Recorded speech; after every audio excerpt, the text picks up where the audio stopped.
Hey there, it's Whitney with messengerofspirit.com, and today I want to talk about what happens when your intuition just isn't flowing.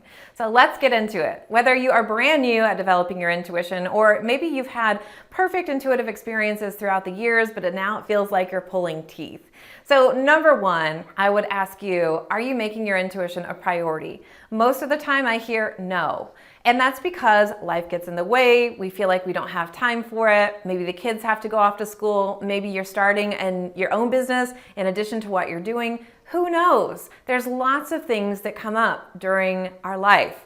But with that, whenever we feel overwhelmed or whenever we feel kind of that crisis energy, what happens is the last thing it's like that's on my mind, and the first thing to go is spiritual connection and intuition. And here's why.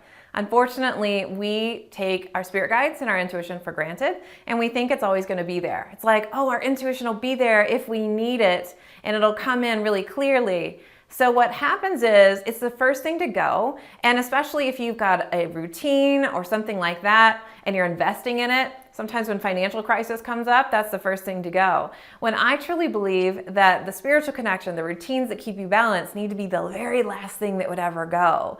And so with that, the more that you make that a priority in your life, you create 5 to 15 minutes a day, you can actually find more balance, because all of the things your ego is telling you to do, a million zillion tasks that they think, when I say they, your ego, thinks that you've got to accomplish. Paying the bills, feeding the dog, calling this person, doing the work stuff, doing the family stuff, all of that, your ego is saying this is what you need to do. When you connect to your intuition, your spirit guides can say, hey, you just need to do these top 3 things today.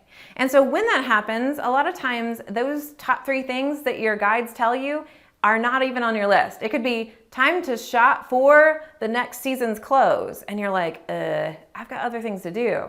Really, your spirit guides are like, you need to get a new outfit because you're going to be invited to this area or this party, because then it's going to be a great networking opportunity for the new business that you're starting. So you never know why. It's just listen to the priority that spirit is telling you.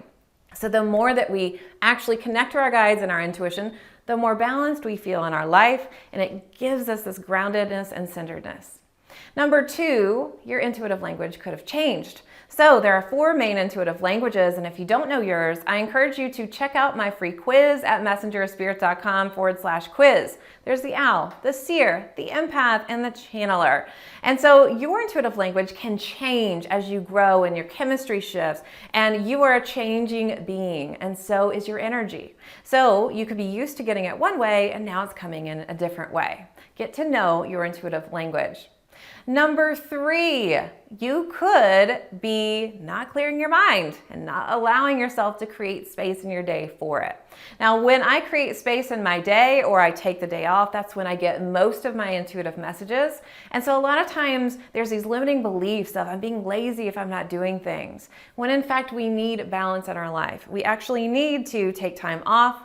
And when I take time off, that's when all of my intuitive messages seem to flow even better. Now, I do recommend that you take 5 to 15 minutes a day to talk to your guides, but when you take a large chunk of time off, you'll see how it really flows. And you're actually more productive when you give yourself time to receive. So if you're having trouble clearing your mind, one of the tips that I give you is get a journal or get a piece of paper or even a Post-it note and write all the things that your ego wants to share with you that you're not going to forget. Sometimes our mind needs permission to let go. So we can say, pay the bill, feed the dog, call this person, go to the doctor, whatever it is. Because when you're ready to let go, your ego is going to be like, but did you do this? But what about this? If you've written it down, it helps to clear your mind.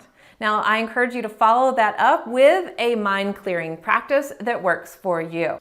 Last thing I want to share. You could have blocking going on. You could be blocking yourself. So you might have limiting beliefs. Perhaps you feel like you've got some energy funkiness going on in the aura. Whatever that is, there could be some things holding you back that feels like there's a buffer or barrier between you and your intuitive guidance. So I would check in with your body and energy and see what feels like it's blocking you and what you're ready to release as well. All right, so you've got 4 big tips there, and I'd love for you to check out the free quiz at messengerofspirit.com/quiz to find out how your intuitive language may have shifted, or if you're just discovering it, find out what your primary intuitive language is.